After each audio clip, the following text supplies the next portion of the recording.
ABR এই জায়গার কবরগুলো খুবই অদ্ভুত। কোনোটা বাঁকা হয়ে আছে, কোনোটা আবার অল্প উঁচু। আবার কিছু কবর একপাশে হেলে আছে, যেন নিচ থেকে কিছু ওঠার চেষ্টা করেছে। সব কবর একরকম না, সবগুলো দিকে তাকালে মনে হয় এই জায়গায় কিছু একটা হয়েছিল।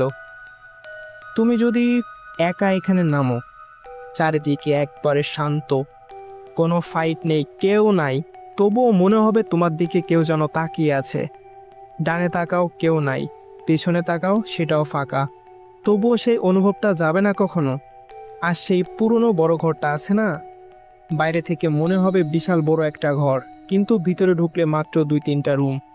দেওয়ালের গায়ে লাল দাগ, যেন অনেক আগে রক্ত লেগে শুকিয়ে আছে।